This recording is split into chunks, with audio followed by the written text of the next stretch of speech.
वचन है राजा, दूसरा राजा, उसका पहला अध्याय से, जो मैं सीखी थी। और ये अहज्या की मृत्यु, इसमें हेडिंग लिखा हुआ है। और ये जो राजा रहता है, इसके लास्ट जो पहला राजा का लास्ट जो अध्याय है, उसका अमन बेट पढ़ देंगे 51 से 53 तक।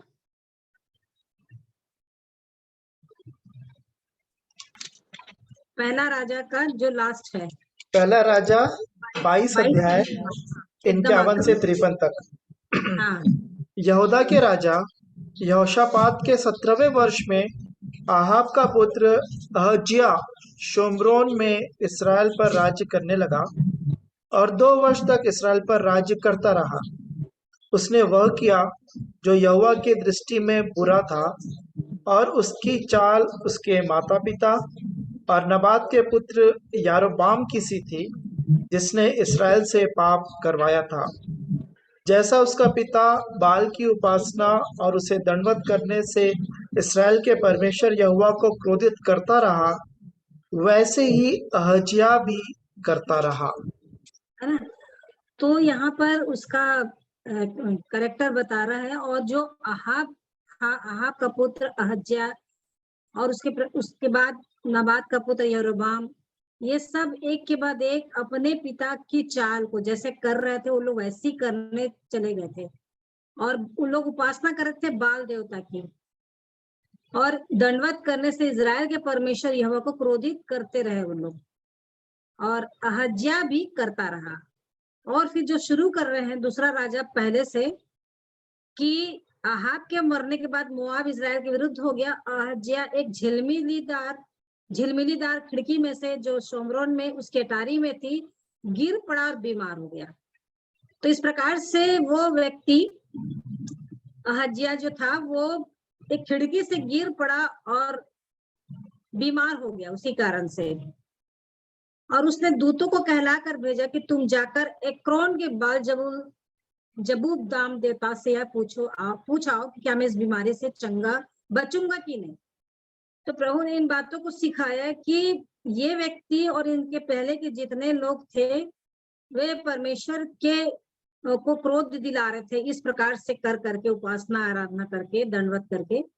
और ये भी वही काम करता है, और वो देवता से पूछने के लिए बीमारी से बचूंगा कि नहीं, उसका सहारा लेता है ना। जबकि 118 में लिखा हुआ है कि ना तुम प्रधानों पर ना किसी मनुष्य पर भरोसा रखो। तो किसी पर नहीं करना है, लेकिन परमेश्वर पर करना है। और उसके बाद उसकी आज्ञा के अनुसार वो लोग जाते हैं। लेकिन इसके पहले एक अच्छी बात मैं देखती हूँ कि एलिया जो परमेश्वर का भक्त, यहोवा के दूत ने तिशबी एलिया से कहा 3 पद में, उठकर शोमरोन के राजा के दूतों से मिलने को जा। मतलब उनको परमेश्वर की ओर से, यहोवा की ओर से आगाही, अगुवाई मिल गई कि उसके दूत लोग निकले हैं तेरे से मिलने के लिए, इसलिए तू उठ करके उनसे मिलने को जा और उनसे कहना, क्या इजराइल में कोई परमेश्वर नहीं जो तुम एक्रोन के बाल जबूब देवता से पूछने जाते हो। और इस प्रकार से वो जब निकल के जाता है उनसे मिलने के लिए, तो बता देता है यहोवा परमेश्वर की क्या बोलना है 4 पद में, और वो चला जाता है। और उसके बाद जब वो रास्ते में लोग मिलते हैं, मैं शॉर्ट में बता रही हूँ, दूत लोग मिलते हैं, और वो लोग मिलने के बाद परमेश्वर, जो यहोवा परमेश्वर जिन बातों को बताए रहते हैं एलिया को, वो बात को परमेश्वर एलिया के द्वारा बोल देते हैं। तो वो बोलते हैं 6 पद के बीच में लिखा है, यहोवा यूं कहता है कि क्या इजराइल में कोई परमेश्वर नहीं जो तू एक्रोन के बाल जबूब देवता से पूछने को भेजता है। तो ये ऐसा भविष्यवक्ता रहा जो सारी बातों को बिना बताए जान गया यहोवा की ओर से। वो नबी भक्त था, और इस प्रकार से वो भेजता है खबर उनके द्वारा। इस कारण जिस पलंग पर तू पड़ा है उस पर से कभी नहीं उठेगा, परंतु मर ही जाएगा। और जब ये वहां से वापस हो जाते हैं बीच रास्ते से उससे मिलने के बाद, और जब वो जाते हैं वापस दूत लोग उसके भेजे हुए, तब वो अहज्या उनसे पूछता है, तो जो तुम क्यों लौट आए, तुम ये कैसे बातें कह रहा था, उसका कैसा रूप रंग था, मतलब ये अहज्या राजा जो था ये जानता था एलिया को, और वो लोग जब बताते हैं फिर वो पूछता है, उत्तर देते हैं उन लोग कि वह तो रोंआर मनुष्य था, अपनी कमर में चमड़े का फेटा बांधे हुए था, और वो पहचान जाता है कि ये तिशबी एलिया है।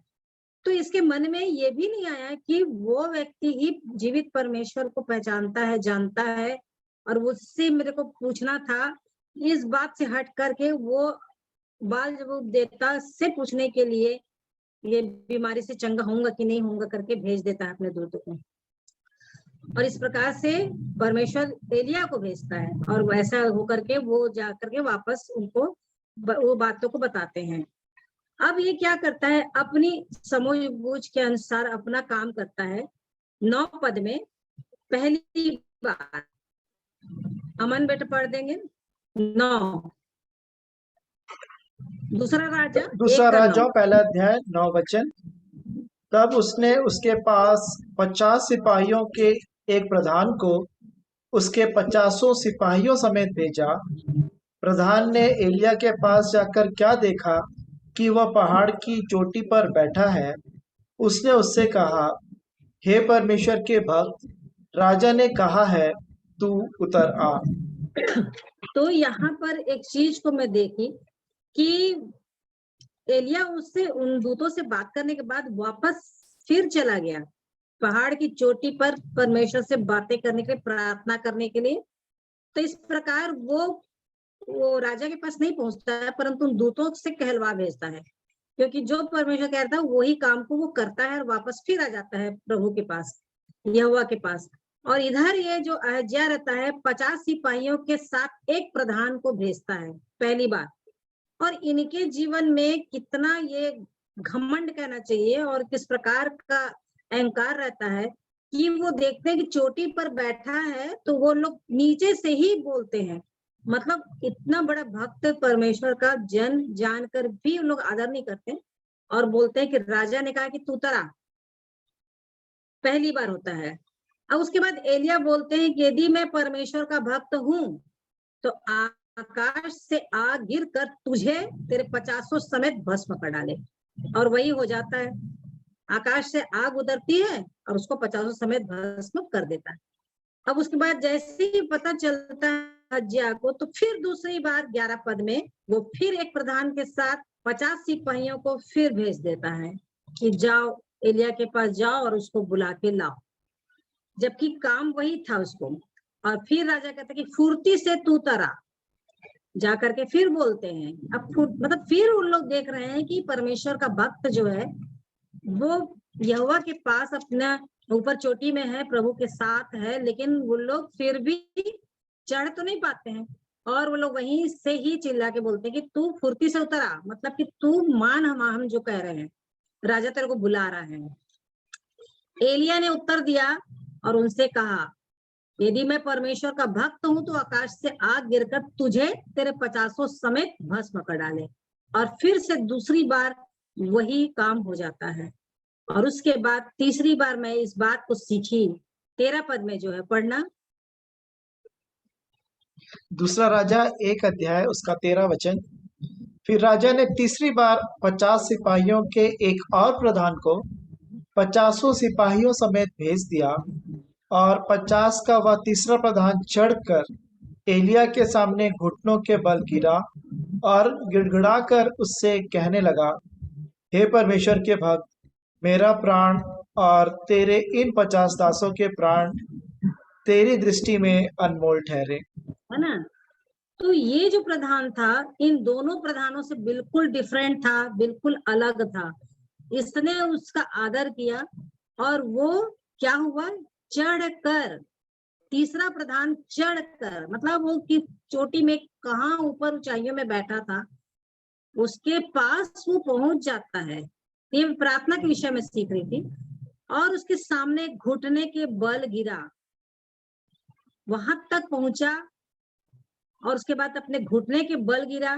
और ये दोनों जो थे प्रधान और 50 समेत नीचे से ही मतलब उसकी उपस्थिति में जाते ही नहीं थे, मतलब कि परमेश्वर की उपस्थिति में नहीं जाकर के वहीं से जो कुछ कहना है अपना जो है हमारे मन की बात को हम बोले जा रहे हैं, लेकिन परमेश्वर की उपस्थिति जैसे 91 में है, जो परम प्रधान के स्थान में बैठा करे वो सर्वशक्तिमान की छाया में ठिकाना पाएगा।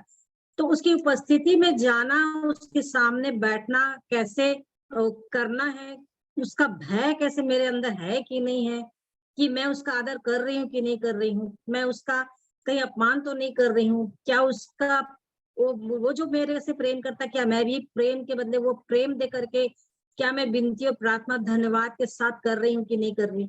तो इस प्रधान ने वो काम किया, वो चढ़ा वहां तक, उसकी उपस्थिति में गया और घुटनों के बल गिरा और गिड़गिड़ा कर 3 काम उसने किया। पहले तो चढ़ा, फिर घुटनों के बल गिरा और उसके बाद गिड़गिड़ा कर कहने लगा, हे परमेश्वर के भक्त। ये पहचान रहा था उसको कि ये है सच में परमेश्वर का भक्त। मेरा प्राण और तेरे इन 50 दासों के प्राण तेरी दृष्टि में अनमोल ठहरे।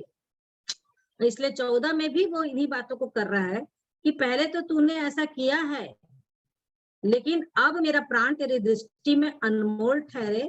और उसके बाद यहोवा परमेश्वर उनको कहता है कि इस दूत के साथ तू नीचे उतर, मतलब ये चला जाए प्रधान के साथ, उससे मत डर। 15 पद में, और एलिया फिर उठ करके उसके संग राजा के पास नीचे गया। मतलब जब भी हम परमेश्वर की उपस्थिति में रहें तो उसकी उपस्थिति को महसूस करके, उसकी उपस्थिति को लाने के बाद कि हाँ मैं प्रभु की उपस्थिति में आ गया हूँ, तब उसके बाद घुटनों के बल गिड़गिड़ा कर प्रार्थना करके मैं कहूँ तो वाकई में परमेश्वर मेरे पास आ ही जाएंगे और मेरी प्रार्थना को सुनेंगे। और इस प्रकार से वो उनके संग चला जाता है, एलिया चला जाता है। मतलब इतना अच्छा लगा मुझको कि वो प्रधान नम्र और दीन बन गया और उससे कहा फिर जा करके कि जो परमेश्वर बोले थे वही बात को बोल देते हैं कि एक्रोन के बाल जबूब देवता से पूछने को दूध भेजे थे तूने, तो क्या इजराइल में कोई परमेश्वर नहीं जिसे तू पूछ सके? इस कारण तू जिस पलंग पर पड़ा है उस पर से कभी न उठेगा परंतु मर ही जाएगा।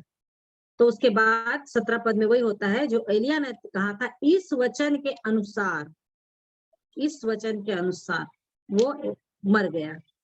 तो इस प्रकार से परमेश्वर इस वचन के अनुसार जो मेरे जीवन में है वो पूरा ही करेगा। लेकिन यह है कि मुझे उसकी उपस्थिति में जाना है, घुटनों में आना है, गिड़गिड़ा के प्रार्थना करना है, तब परमेश्वर अपने उत्तर को भेजने के लिए मेरे पास आ जाएंगे। तो मैं प्रभु का धन्यवाद करती हूँ कि इस प्रकार से प्रभु ने सिखाया है इन वचनों के द्वारा। सारी महिमा प्रभु को देती।